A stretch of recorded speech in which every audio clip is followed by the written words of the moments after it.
मात पिता गुरु प्रभु चरणों में प्रणवत बारंबार, हम पर किया बड़ा उपकार, हम पर किया बड़ा उपकार। मात पिता गुरु प्रभु चरणों में सत्य गुरुदेवनी जय, बचराम महाराजनी जय, नंदू मातनी जय, संत श्री नरेंद्र महाराजनी जय, श्री वर्षा बचरामनी जय। ગયા વખતે બચરામ બાપુની વાણી આ જગતમાં દુર્લભ અમને ત્રણ વસ્તુ જણાય। સૃષ્ટિની ઉત્પત્તિ ત્રિકુટી વગર થઈ નથી, એટલે બાપુની દ્રષ્ટિ ત્રિકુટી ઉપર ગઈ કે ત્રિકુટી વગર આ જગતની ઉત્પત્તિ નથી થઈ। જ્યાં જ્યાં દ્રષ્ટિ કરો ત્યાં ત્રિકુટી છે, તો આ ત્રિકુટી તો જગતમાં ભમાવનારી છે, પણ સદગુરુના દ્રષ્ટિકોણથી એમને વિચાર્યું, જ્ઞાન ગુરુગમ જ્ઞાનથી, ગુરુગમ ચક્ષુથી જ્યારે એમની દ્રષ્ટિ પડી ત્યારે એમને એમ થયું કે આ જગતમાં તો બીજી બી ત્રણ વસ્તુ, ત્રણ ત્રિકુટીની ત્રણ વસ્તુઓ ઘણી બધી દુર્લભ છે। એટલે કહ્યું ગયા વખતે કે મનુષ્ય તણો દેહ મળવો, મોક્ષની ઈચ્છા થાય, બ્રહ્મનિષ્ઠ બ્રહ્મ ક્ષોત્રિય એવા સદગુરુ મળવા ખૂબ દુર્લભ છે। દુર્લભ એટલે મારી પાસે છે અને મને જણાતું નથી, એ નવાઈ। આપણા માટે કયો શબ્દ છે? એ નવાઈ કહેવાય, અચરજ પામવા જેવું છે કે મારી પાસે છે અને છતાં જણાતું નથી। એટલે બચરામ બાપુએ કીધું છે કે આ દુર્લભ છે। પછી નજીક છે છતાં પણ જણાતું નથી ને હું દૂર ગોતું છું। ત્રીજું કે મારી પાસે વસ્તુ છે પણ હું એને ઉપયોગ કેવી રીતે કરું એની યુક્તિ મારી પાસે નથી, એટલે દુર્લભ છે। પણ આવા સંત સમાગમમાં ગયા હોઈએ, સત્સંગ પ્રાપ્તિ થાય અને કંઈક વિચાર આપણને પ્રાપ્ત થાય તો આપણને ખબર પડે કે ના, આ મનુષ્ય જન્મ દુર્લભ કેવી રીતે છે, જે બાપુએ આપણને સમજાવ્યું।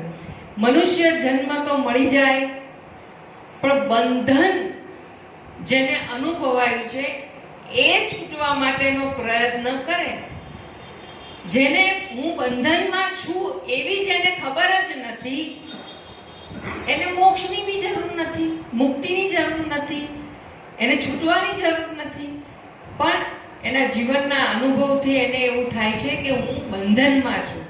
અને એવું જ્યારે અનુભવાય, બંધન એટલે સંસાર જેને દુઃખરૂપ લાગ્યો હોય અને એના અનુભવથી એ નિરાશ થઈ ગયેલો હોય, થાકી ગયેલો હોય, તો એને એવું લાગે કે હું હવે કંઈક બંધનમાં છું, મારે હવે કંઈક છૂટવું છે, તો એને મોક્ષની ઈચ્છા થાય। આ એનાથી પણ દુર્લભ।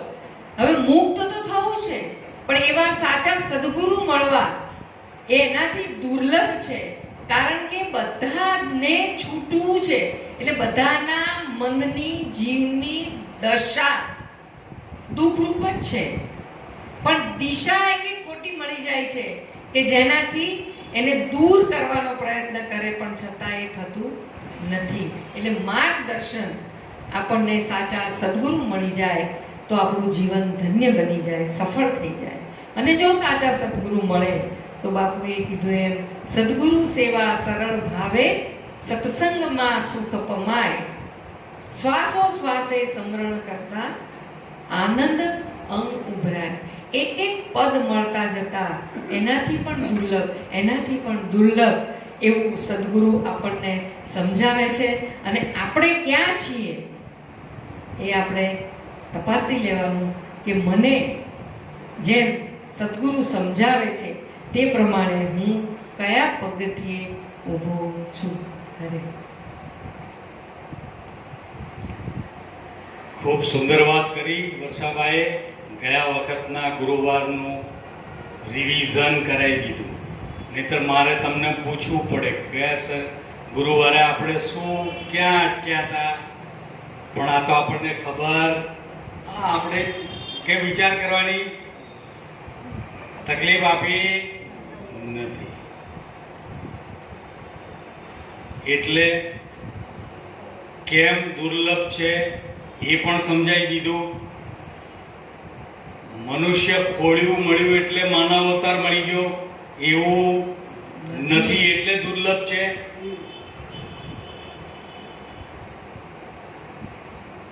અને બંધનનો અનુભવ નથી થયો ત્યાં સુધી છૂટવાનો ઉપાય પણ કરતા નથી. અને છૂટવાનો ઉપાય કરવો છે તો જે પોતે સર્વથી છૂટી ગયા હોય, જે બંધન મુક્ત પોતે હોય એવા સદગુરુ પાસે જઈએ તો આપણને મુક્ત કરાવે. પોતે જ બંધનમાં હોય તો એ બીજાને મુક્ત કરાવી શકે નહીં. આટલી ત્રણ વસ્તુ મળ્યા પછીની જે દુર્લભ વસ્તુ બચુરા બાપાએ આપણને કીધી કે સતગુરુ સેવા સરળ ભાવે, સત્સંગમાં સુખ પમાય, શ્વાસો શ્વાસે સ્મરણ કરતા આનંદ અંગ ભરાય. હવે આ સેવા કીધી, શું કીધી? સદગુરુ સેવા. ભાઈ અમે સેવા તો આપીએ છીએ, પણ સેવા કર્યા પછીનું વળતર ના મળે તો અમને એવી સેવામાં રસ નથી. કારણ કે અમારો જીવન નિર્વાહ ચલાવવો હોય તો સેવા કરીએ, એ સેવા પછીનું વળતર અમને મળે તો અમારા જીવનનું ગાડું ચાલે. જેમ ધંધો કરીએ એમ પછી આપણે નફો તો જોઈએ ને ભાઈ. નોકરી કરીએ તો પહેલા નક્કી કરીએ કે ભાઈ મહિને પગાર કેટલો આપશો, હે, પછી વર્ષમાં ઈજાફા કેટલા આપશો, ફાયદો તો થવો જોઈએ ને. હા, નક્કી કરીએ ને આપણે, પછી નોકરી કરવાનું નક્કી કરીએ. પણ જે આધ્યાત્મ માર્ગ ઉપર ચાલી નીકળ્યા છે એને હૃદયમાં નક્કી થઈ ગયું છે કે જો કરતા સદગુરુ કરતા. જે કંઈ કરી રહ્યા છે કોણ કરી રહ્યા છે? સદગુરુ કરી રહ્યા છે.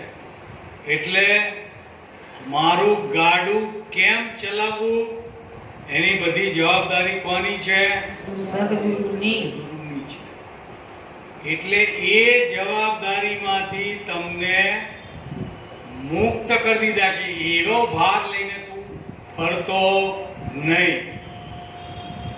હવે તું સેવા કર. તો સેવાથી શું થાય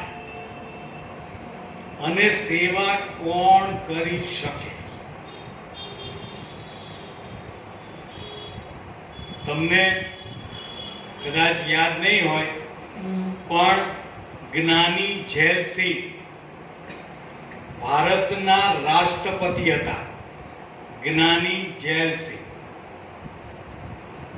અને જ્ઞાની ઝૈલસિંહ જ્યારે રાષ્ટ્રપતિ હતા ત્યારે એમણે અમૃતસરમાં આવેલા સુવર્ણ મંદિરમાં લોકોના જૂતા લેવાના, સાફ કરી મૂકવાની સેવા સ્વીકારી હતી. કેવી સેવા?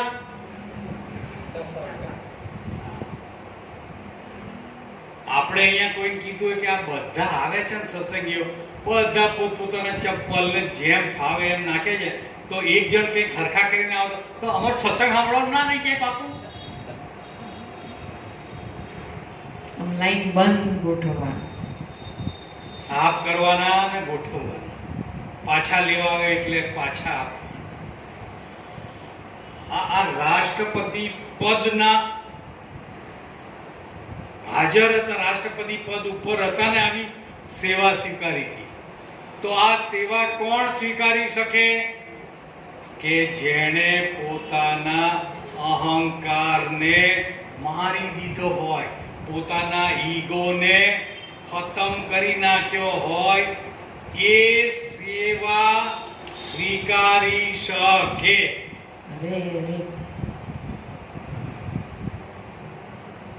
નહીતર તો થોડા ઘણા પૈસા વાળા હોય, મારા ઘરે કામ કરવા વાળા, તમે મને અહીંયા આવી સેવા કરવાનું સોંપો છો, મારું કામ છે, એનાથી આ થાય નહીં. જો સેવાનું પરમ દ્રષ્ટાંત જો આપણે લેવું હોય, સરળ ભાવની સેવાનું જો ખૂબ સુંદર દ્રષ્ટાંત આપણે લેવું હોય તો સબરીબાઈનું છે. સબરીબાઈને પૂર્વ જન્મની કંઈક ગુરુ સાથેની લગ્ની કમાઈ, તો નાનપણમાં જ એમને સંતોની સેવા અને સંતોના સાનિધ્યમાં રહેવાનું એમને ગમતું. હજી તો 12-13 વર્ષના થયા હશે અને એના મા બાપને ચિંતા થઈ કે આ છોકરી અત્યારથી જો આવું બધું કરશે તો આપણે સમાજમાં મોઢું બતાવવા લાયક રહીશું નહીં, એટલે કે આ છોકરીને પરણાઈ દો. ભક્તિમાં રંગાઈ જશે તો પછી લગ્ન નહીં કરે, આપણું સમાજમાં કઈ રહેશે નહીં. એટલે સબરીબેનના માતા વરંડામાં બેસીને એનું માથું ઓળાવતા હતા અને એમના આગળના વંડામાં 50-60 પશુઓ વાડામાં બાંધેલા હતા. સબરીબાઈ માને પૂછે છે કે માં, આ બધા પશુઓને કેમ અહીંયા આ પૂર્યા છે ક્યાં? એટલે સબરીબાઈની માં કે દીકરા, તારા લગ્ન લીધા છે, જાન આવશે, મહેમાનો આવશે, આ બધા મહેમાનોનું સ્વાગત આને મારી અને એમાંથી એ લોકોનું ભોજન બનાવવાનું અને એ લોકોને રાજી કરવાના છે. આ બધાનો ઉપયોગ શેમાં કરવાનો છે? મારીને એનું ભોજન કરવાનું છે. સબરીબાઈની અંદર એક ઉકળાટ ચાલુ થઈ ગયો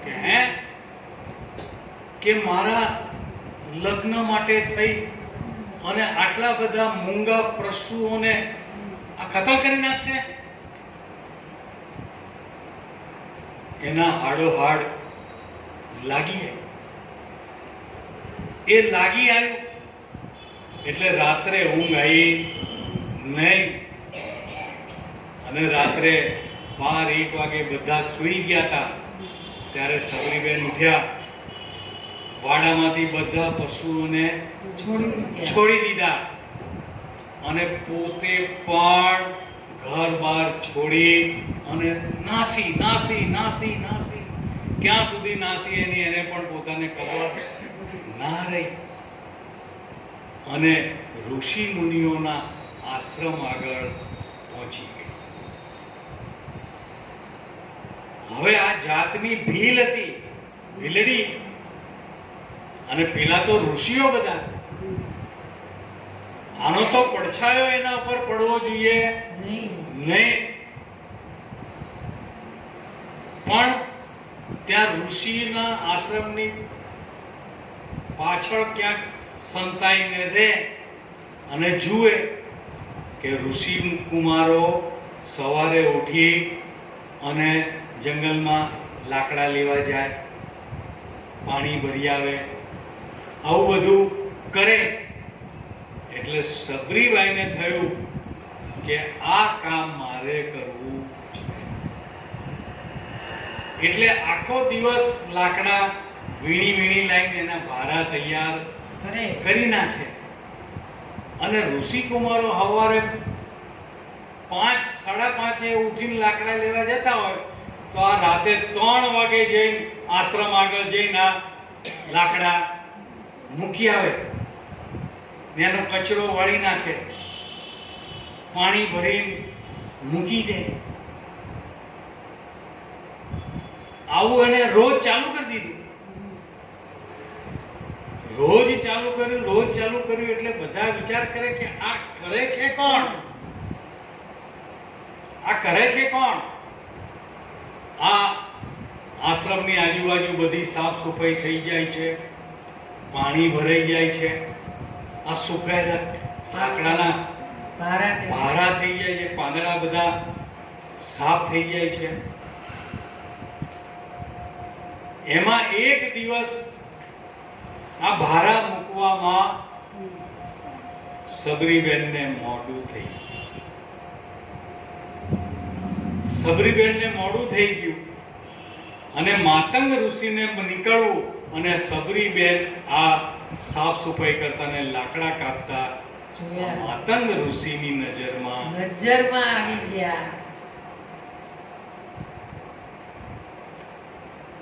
આ સેવા કરી અને સંતની દ્રષ્ટિમાં આયા, માતંગ ઋષિની દ્રષ્ટિમાં આયા. એટલે એણે કીધું કે બેટા કોણ છે? કે હું સબરી છું, પણ ભીલની દીકરી છું, એટલે તમારા આશ્રમમાં હું આવતી નથી. કે બેટા સંતની દ્રષ્ટિમાં કોઈ ભેદભાવ હોતો નથી. કે ભલે તું આવજે અને તને એવું લાગે તો આશ્રમમાં હાવ છેવાડે બેસીને સત્સંગ સાંભળજે. શું કીધું? જો સેવાનું ફળ શું મળ્યું? સત્સંગમાં બેસવા માટેની મંજૂરી મળી, સંતના સાનિધ્યમાં રહેવાની મંજૂરી મળી. તો ત્યાં રહીને પછી સેવા ચાલુ કરી દીધી. સેવા તો ચાલુ કરી, પણ માતંગ ઋષિ સત્સંગ આપતા હોય અને સત્સંગમાં આપતા આપતા જ્યાં અટકે અને પૂછે કે આપણે ક્યાં હતા, તો ઋષિ કુમારો કંઈ પણ જવાબ આપે એ પહેલા સબરી જવાબ આપી દે. સબરીનું આટલું બધું જિજ્ઞાસા જોઈ અને માતંગ ઋષિએ કીધું કે તું મારી સન્મુખ આવીને બેસ. શું કીધું? મારી સન્મુખ આવીને બેસ. જેવા સબરીબેનને માતંગ ઋષિએ પોતાના સન્મુખ બેસાડ્યા એટલે બાકીના બધા ઋષિ કુમારોએ એનો વિરોધ કર્યો. શું કર્યું? કે તમારે આ ભીલની કન્યાને જો અહીંયા બેસાડવી હોય તો અમારે તમારી આગળથી જ્ઞાન લેવું નથી. માતંગ ઋષિએ શું કીધું? કે ભાઈ તમારે જ્ઞાન ન લેવું હોય મારી પાસે તો તમારે જ્યાં જવું હોય ત્યાં તમે જઈ શકો છો. એટલે જેટલા 200 જેટલા એના શિષ્યો જે જ્ઞાન લેતા હતા એ બધા આજુબાજુના આશ્રમમાં જતા રહ્યા. અને આ બાજુ માતંગ ઋષિએ સબરીબેનને આ મહામંત્રનો બોધ આપ્યો. આ બોધ આપ્યો અને ટૂંક સમયમાં માતંગ ઋષિનું અવસાન થઈ ગયું. પણ અવસાન થતા પહેલા માતંગ ઋષિએ સબરીબેનને કીધું કે રામ તારે આંગણે પધારશે. શું કીધું તું? રામ ભગવાન તારા આંગણે આવશે. એમ આજે સદગુરુ કે હે એકાંતે બેસીને આરાધ કરો તો પ્રભુજી પધારે તમારે. વાહ. કે છે કે નથી કહેતા? આ ગંગા સતીએ કીધું ને પાનભાઈને કે જો આ રીતે આરાધ કરશો તો પ્રભુ તમારે આંગણીએ પધારશે. એમ માતંગ ઋષિએ સબરીબેનને કીધું કે રામ તારે આંગણે પધારશે. આ વાતને દ્રઢ કરી લીધી. કેટલી ઉંમરમાં? આ 15-16 વર્ષની ઉંમરમાં માતંગ ઋષિએ આ વાત સમજાવી દીધી. તેને કીધું એટલે ગુરુનું વચન કદી મિથ્યા થાય નહીં. આવો દ્રઢ વિશ્વાસ રાખી આજે રામ પધારશે. આંગણું વાળી નાખે, ફૂલડા લઈ આવે, ફળ લઈ આવે. રોજ રોજ કેટલો સમય રામાનંદ સાગરે બતાવી સબરીને રામાયણમાં. કેવી બતાવી? હે વૃદ્ધ થઈ ગઈ, વૃદ્ધ, આખા શરીર ઉપર કરચલી. કરચલી પડી ગઈ. કેટલા વર્ષ થયા હશે? અહીંયા બેઠેલામાંથી કોઈને કરચલી નથી હજી.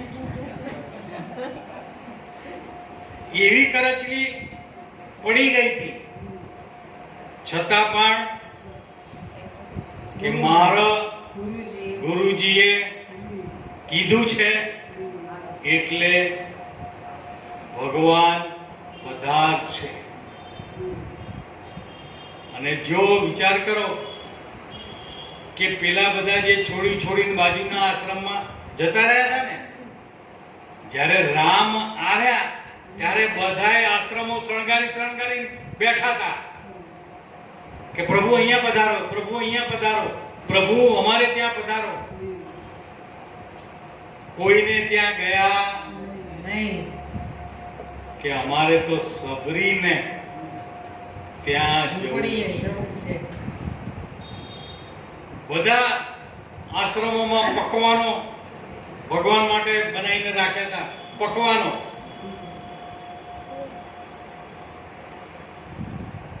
અને અહીંયા આયા તો બોરની સીઝન હશે તો સબરીબેન બોર વીણીને લઈ આવ્યા હતા. હે પહેલા પોતે ખાય કે ભગવાનને ખાટું બોર તો હું નથી ખવડાવી દેતી ને. ભગવાનને ખાટું બોર તો હું નથી ખવડાવી દેતી ને, એટલે બોર લઈને પહેલા પોતે અને પછી રામને આપે.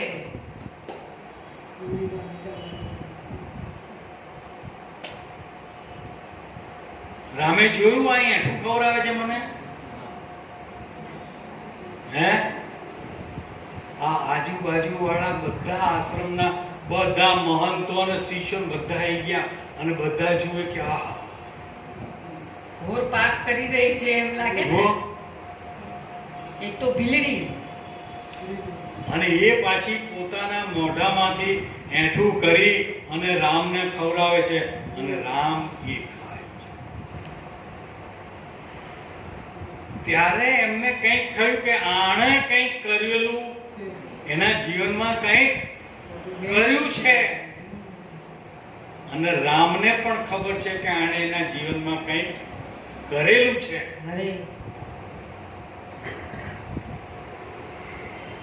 તો આટલું થયું પછી બધા સબરીના આશ્રમમાં આવ્યા કે પ્રભુ કે તમે અહીંયા પધાર્યા છો, અમારા આશ્રમમાં ભલે તમે ના આવ્યા પણ અમારા ઉપર એક ઉપકાર કરતા જાઓ. અમારા ઉપર ઉપકાર. એક ઉપકાર કરતા જાઓ. કે શું થયું છે કે આ પંપા સરોવર છે ને એનું પાણી લોહી જેવું લાલ થઈ ગયું છે. લોહી જેવું લાલ થઈ ગયું છે. અમારા પીવામાં કે વાપરવામાં ઉપયોગ આવી શકે તેમ નથી. પ્રભુ તમે અમારા ઉપર થોડી કૃપા કરો અને આ પાણીને મીઠું બનાવો. મીઠું સ્વચ્છ કરી દો, કે સ્વચ્છ થાય એમ છે. કે કેવી રીતે થાય? કે એમાંથી ઘડો પાણીનો ભરી લાવો અને આ સબરીના પગ ધુઓ. એમાંથી પાણીનો ઘડો ભરી લાવો અને સબરીના પગ ધુઓ, તો તમારું પાણી. સબરીબેન કે ભગવાન મને માફ કરો, આવું કામ હું કરું નહીં, હું તો પણ ભીડી જો છું. તમને ખરેખર એવું લાગતું હોય તો હું પંપા સરોવરમાં જઈ અને મારા પગ જોઈ આવો. જો. આપણે તો રાહ જોઈને બેઠા હોય કે આણે મારું આમ કરેલું ને એનો દાવ ક્યારે આવશે. હા હા હે,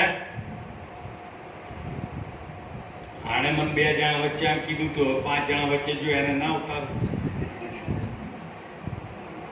અને સબરી દોડીને, કારણ કે સબરીની તો ત્યાં જવાની મનાઈ હતી. આ પાણી હવાય નહીં. હવાય નહીં, કારણ કે બધું ઋષિઓ બધા વાપરતા હતા. હા.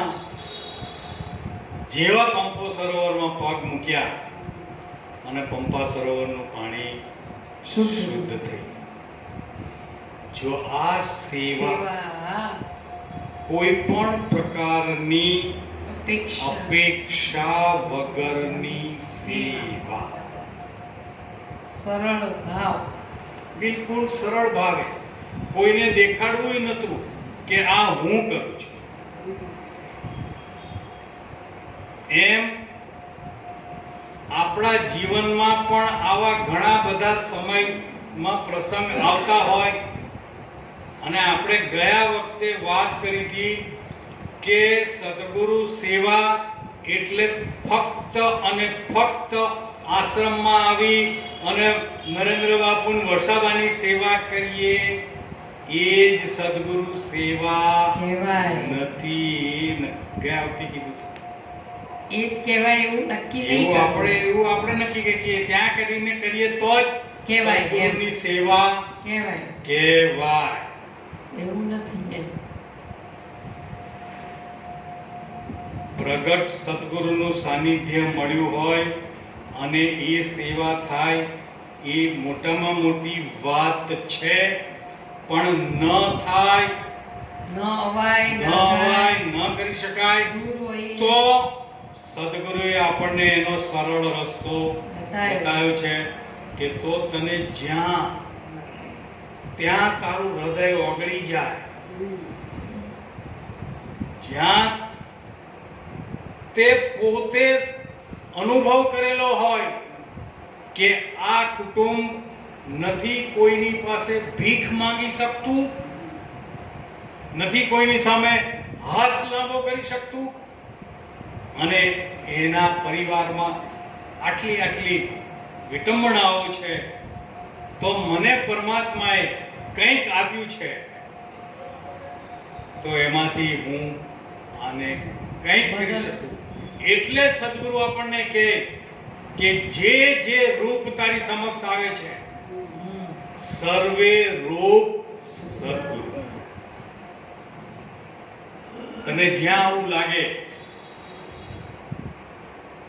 હમણાં તો છાપામાં આવે કે ફલાણા મંદિરમાં આટલા કરોડનું દાન આવ્યું, આ જગ્યાએ આટલા ભાઈ એવી આપણે એવું ક્યાંય કરવાની જરૂર નથી. તમારા પોતાના સાનિધ્યમાં હોય, તમે જેને જાણતા હોય, સદુપયોગ થતો હોય. હા, અને ખરેખર જે જરૂરિયાતમાં જ હોય ત્યાં આગળ આપવામાં કોઈ તકલીફ નથી. એટલે સદગુરુએ આપણને ભલે બધું સમજાવી દીધું હોય, કબીર સાહેબે ધરમદાસને બધું સમજાવી દીધું હતું, અને ધરમદાસે કબીરને પૂછ્યું બી ખરું કે કબીર સાહેબ તમે મને બધું સમજાઈ તો દીધું, હવે મારું જીવન વ્યતીત કરવું હોય તો શું કરું, કેવી રીતે કરું? કે ધર્મદાસ દો બાત सीख ले. શું કીધું? દો વાતા આ શીખ લે. બસ બે વાત જીવનમાં ઉતારી દે, આ શીખી લે. કર સાહેબ કી બંદગી. સતગુરુની બંદગી ક્યાં સુધી કરવાની કીધી છે? સંધ્યા, સુમિરન, આરતી, ભજન, ભરોસે, દાસ, મનસા, વાચા, કર્મણા, જબ લગ ઘટમાં. શ્વાસ. આ પ્રાણ છે, આ શ્વાસ છે, ત્યાં સુધી સદગુરુની બંદગી કરવાનું કીધું છે. એટલે આપણને એમ થાય કે આ બંદગી એટલે શું? બંદગી એટલે શું? શ્વાસ ઉશ્વાસે યાદી એને બંદગી કીધી છે. કોને બંદગી કીધી છે? શ્વાસોશ્વાસ. યાદી. તમે કેટલા 24 કલાકમાંથી કેટલા સમય માટે યાદ કરો છો?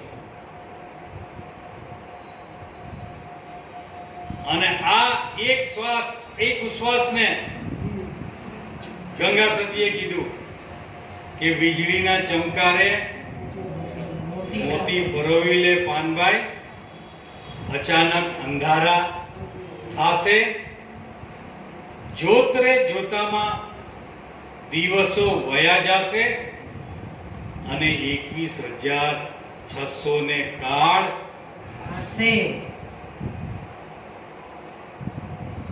આ 21,600 કાળના મુખમાં ના જવા દેવા હોય તો એના માટેની કબીર સાહેબે આપણને સીધી ભલામણ આપેલી છે કે કર સાહેબ કી બંદગી. હવે આ બંદગી કરવા માટે આપણે આશ્રમમાં જવું પડે. ખાલી અહીંયા આવે તો શ્વાસ અહીંયા આવે તો જ આપણે બંદગી કરાય. તો એની તમને ઓળખાણ આપી દીધી કે તેરા સાહેબ હે તુજ માહી. લો હવે તેરા સાહેબ હે તુજ માહી, બાહિર નैना क्यों खोले?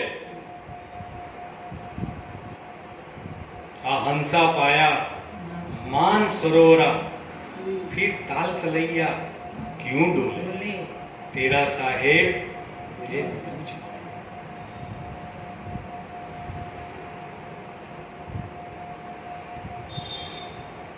तेरा साहेब तुझ में यूं बसे,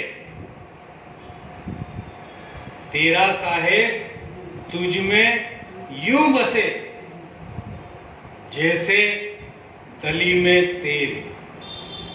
તલમાં જેમ તેલ રહેલું છે એમ તારી ભીતર તારો સાહેબ હાજરા હજુર છે.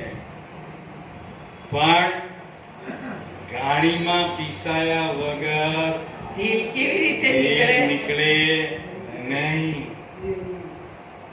ગાણીમાં આપણે પીસાવું નહીં. આ ઘાણીમાં પીસાવવું એટલે મનોમંથન કરવાની વાત છે. વાહ વાહ. મનોમંથન કરવું પડે. હા, મંથન. આ મનોમંથન. કર સાહેબ કી બંદગી. અને બીજું શું કીધું? ભૂખે કો કુછ દે. કોને દેવાનું કીધું છે?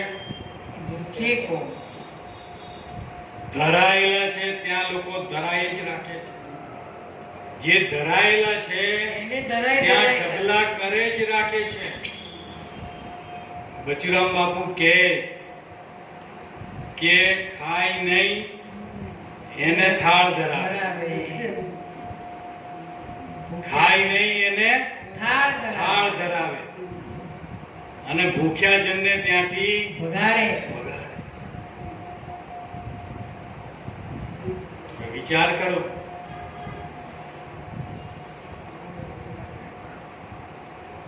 કલ્યાણ ક્યાંથી થાય? તો ભૂખ્યા એટલે ખાલી ભોજનના ભૂખ્યાની વાત નથી. અરે અરે ખાલી ભોજનનો ભૂખ્યો નહીં, જ્ઞાનનો ભૂખ્યો હોય, મુક્તિનો ભૂખ્યો હોય, મોક્ષનો ભૂખ્યો હોય, આનંદનો ભૂખ્યો હોય, સુખનો ભૂખ્યો,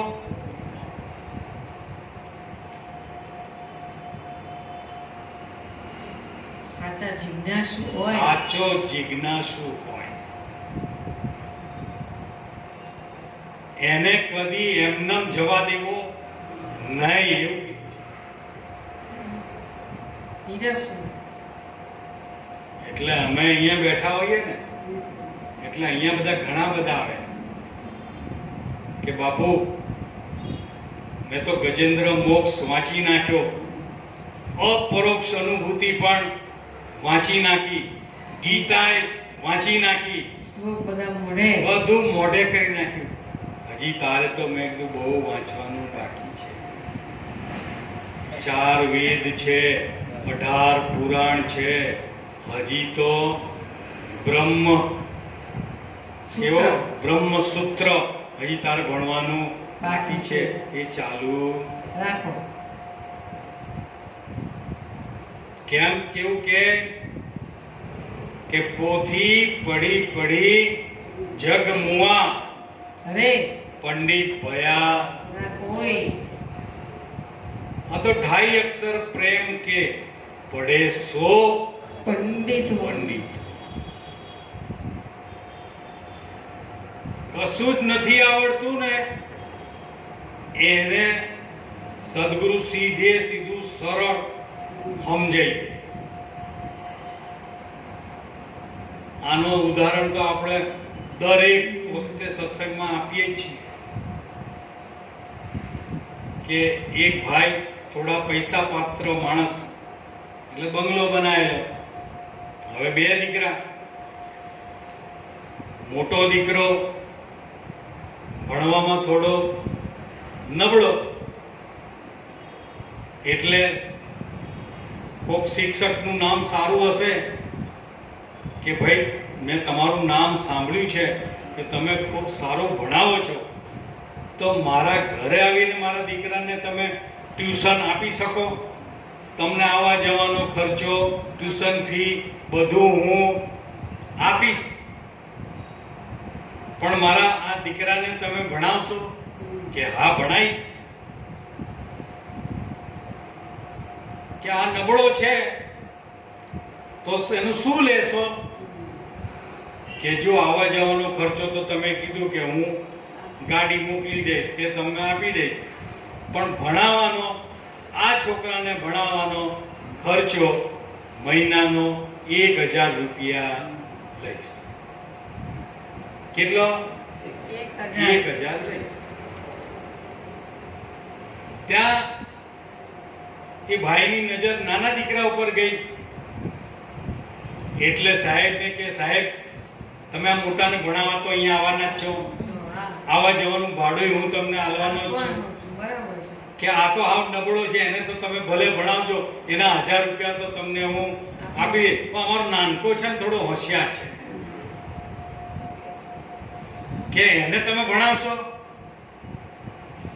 કે હા એને ભણાવીશ. કે નાનકાન ભણાવવાનું શું લેશો? કે નાનકાન ભણાવવાના 2000. કે હે હોશિયાર છે આ તો થોડો. આ હાફ ડફોળ છે, એના 1000. એના 1000, અને આ હોશિયાર છે એને ભણાવવાના 2000. કે હા, કે એને જે આવડે છે ને એ પેલા મારે ભૂસાડવું પડશે, ભૂલવું પડશે, એટલે એના 1000. 1000 એના, અને 1000 પછી નવું શીખવાનું. પહેલેથી એમ આવું બધું છે. આવું બધું શીખીને આવે ને, વાંચી વાંચીને આ એને વંચાય જ રાખે. હે? જો એનું સરસ ઉદાહરણ આપણે લઈએ ને, તો તો કૃષ્ણ અને અર્જુન તો મામા ફોઈના હતા ને, ભાઈઓ. હા અને કેટલા વર્ષોથી નાનપણથી જોડે ને જોડે હતા, જોડે ને જોડે હતા. કૃષ્ણ પોતે પરમાત્મા હતા, સંપૂર્ણ જ્ઞાન ધારી હતા, પણ છતાંય કોઈ દિવસ અર્જુનને કીધું કે તું આ જ્ઞાન લઈ લે? કીધું ક્યારે? રમતા હતા, ખાતા હતા, સૂતા હતા, બધું બધું. સાથે ને સાથે હતું. આ તો રણના મેદાનમાં ગયા કે મને જોવું છે કોણ લડવા આવ્યા. લડતા લડતા મોહ જાગૃત થયો કે હવે મારે લડવું નથી. પાછળ માથા પરથી મુગટ પડી ગયો, હાથમાંથી ગાંડિયું પડી ગયું. હવે મારી મતિ કામ કરતી. શું કીધું અર્જુને? મારી બુદ્ધિ નિર્ણય લેવાની શક્તિ રહી નથી હવે. હવે મારી મતિ કામ કરતી નથી. ત્યારે કૃષ્ણે કીધું કે હવે તું આ સમજી લે. હવે જો ત્યારે આ જ્ઞાન આપ્યું છે. બધું આવડતું હતું. બાકી તો બધી ખબર. બધું જોડે જોડે જ ફરતા હતા, પણ કદી નથી આવ્યું. અર્જુને સ્વીકાર્યું કે હવે હું કઈ નિર્ણય લઈ શકું તેવી સ્થિતિમાં નથી. ત્યારે કીધું હવે મારી મતિ નથી કામ કરતી. ત્યારે એને કીધું કે હવે આ તું જ્ઞાન. અજ્ઞાન સ્વીકાર લીધું. એટલે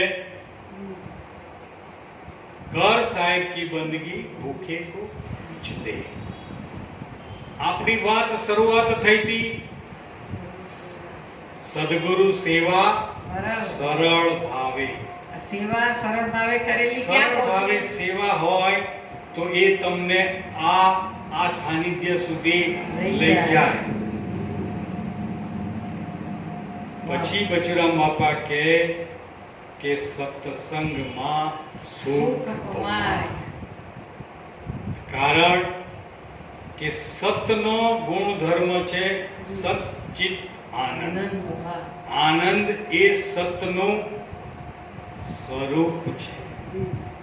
અને જ્યારે તમે સતના સંગી થાવ છો ત્યારે તમને સતમાં જેટલા ગુણધર્મ લક્ષણ છે એ બધા ગુણધર્મ લક્ષણ તમારામાં અનુભવાય.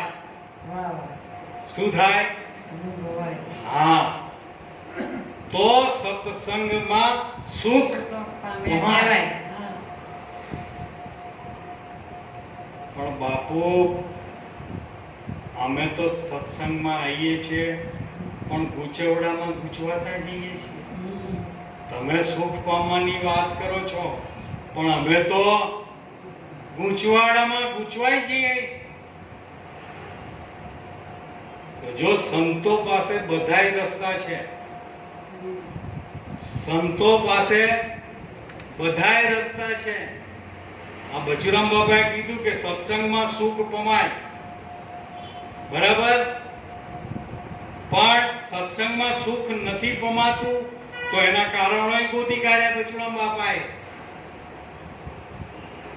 એનું ભજન બચુરામ બાપાએ કીધું કે સત્સંગમાં સુખ થાય મારા પ્રેમી જીવલડા. કોને સુખ થાય? પ્રેમી. હા, જે પ્રેમી થઈને આવ્યો હોય એને સુખનો અનુભવ. સત્સંગમાં સુખ થાય મારા પ્રેમી જીવલડા. આવા ગમન મટી જાય મારા પ્રેમી જીવલડા. હજી નથી થતું તો શું? હજી આનંદનો કે સુખનો અનુભવ નથી થતો તો શું? કે કામ ક્રોધ રૂપી આડા છે ડુંગરા. હજી કામ ક્રોધ લોભ મોહ મદ મત્સર હજી ગયા નથી. તો આ આનંદનો અનુભવ કરવામાં બધું નડે. આ બધું શું થાય? કેવા છે આ બધા? ડુંગરા. આ ડુંગરા નડે છે. બચુરામ બાપા કે કામ ક્રોધ રૂપી આડા છે ડુંગરા, કેમ કરી પાર થવાય? તો અહીંયા સદગુરુ આપણને તરત જ એનો ઉકેલ લાવીને કહે વિચાર વિવેકની પાંખો છે મોટી. વિવેક અને વિચાર. આ કામ, ક્રોધ, લોભ, મોહ, મદ, મત્સર જ્યારે પણ આપણને અનુભવાય તરત જ એનો વિચાર કરવાનો કે આ ક્રોધ થયો એનું શું કારણ છે, કયા કારણે ક્રોધ થાય. એમને બેઠા ક્રોધ થઈ જાય કે હું તો બેઠો તો ક્રોધ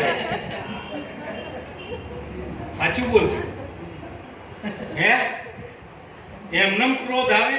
હવે ઘરે જઈને હસવું આવશે. ક્રોધ એમને આવતો કામે એમને ઉપડતું. જ્યારે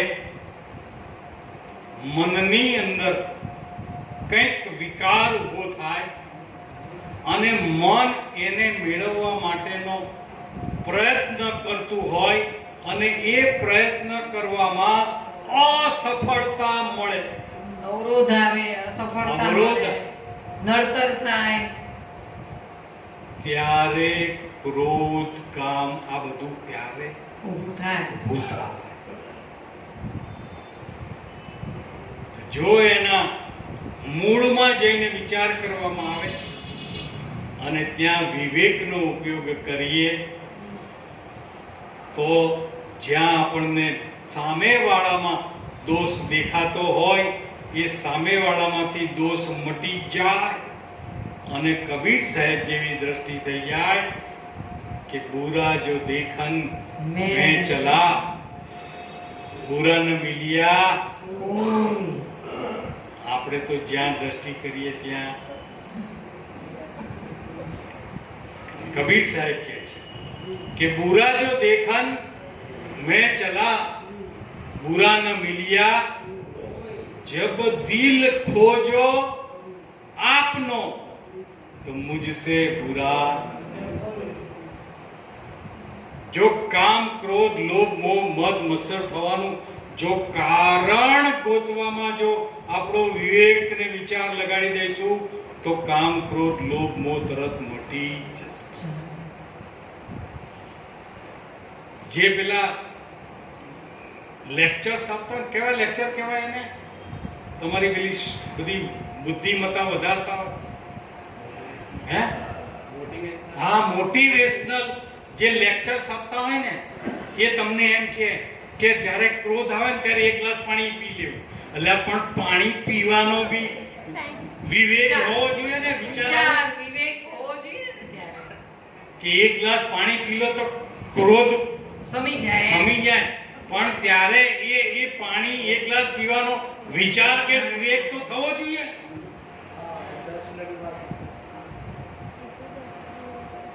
એ ટાઈમે એમ પગ એ ટાઈમે થાય એવો વિવેક, એવો વિચાર આવે પાણી પી લઉં, બે વધારે સંભળાય તો એવો વિચાર આવે કે ખરા.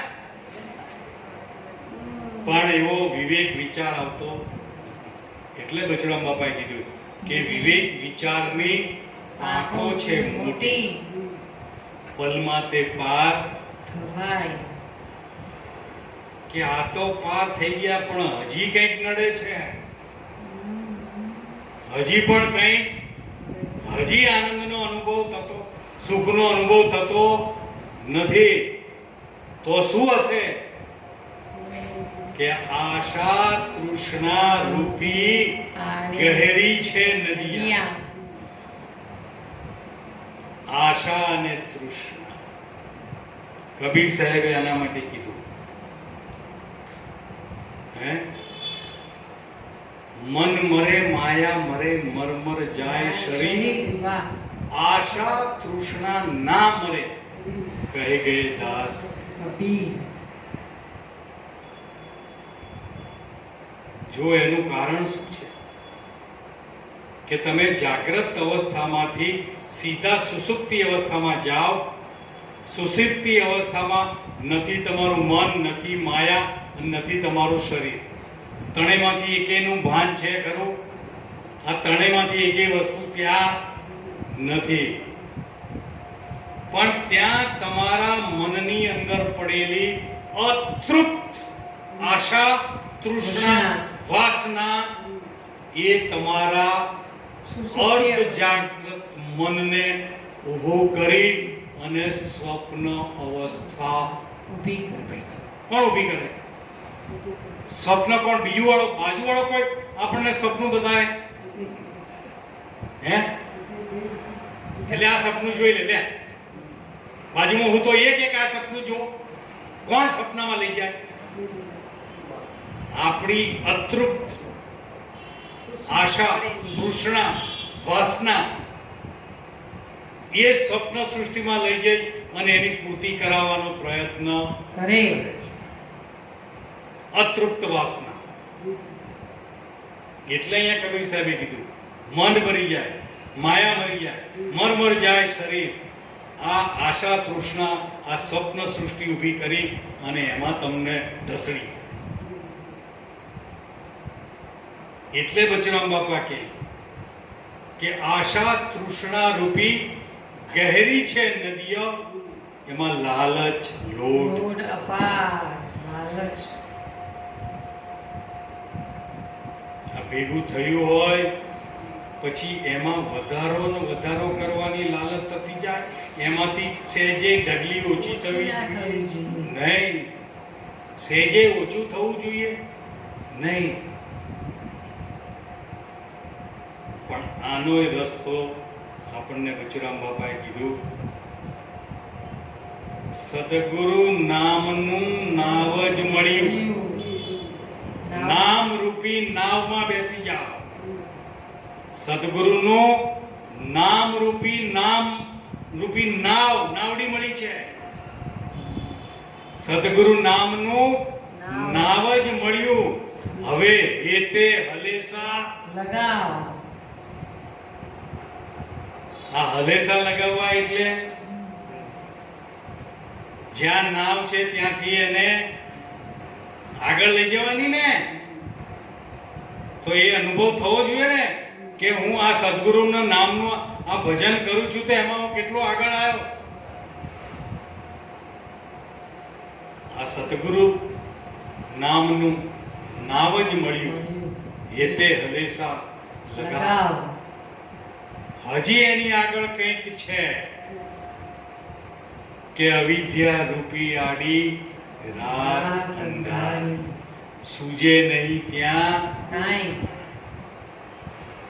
આ બધું અવિદ્યામાં. હું જીવ છું એ શેમાં નક્કી કર્યું છે? અવિદ્યામાં નક્કી થયું છે. હું અલ્પજ્ઞ છું એ શેમાં નક્કી કર્યું છે? અવિદ્યામાં નક્કી કર્યું છે. હું અલ્પજીવી છું, હું આટલો આવો છું, એ બધું શેમાં નક્કી કર્યું છે? અવિદ્યામાં. એટલે બચરામ બાપા કે અવિદ્યા રૂપી આડી રાત અંધારી, સૂજે નહીં ત્યાં. બચરામ બાપા કે સત શબ્દની જ્યોતિ જગાવ. સત શબ્દની જ્યોતિ જગાવ. તિમિર તરત જ મટી જાય. આ શબ્દ, સત શબ્દ, શબ્દ તે તો સાચા જે અગમ ઘર ઓળખાવે. આ સત શબ્દ. નામ એવું લેવું જે આપોપો અડકું કાઢે. આ સત શબ્દની જ્યોતિ જગાવ. તમારી અવિદ્યા રૂપી અંધારી રાત તરત જ મટી જાય તેમ છે. બોલો સદગુરુ દેવ જય.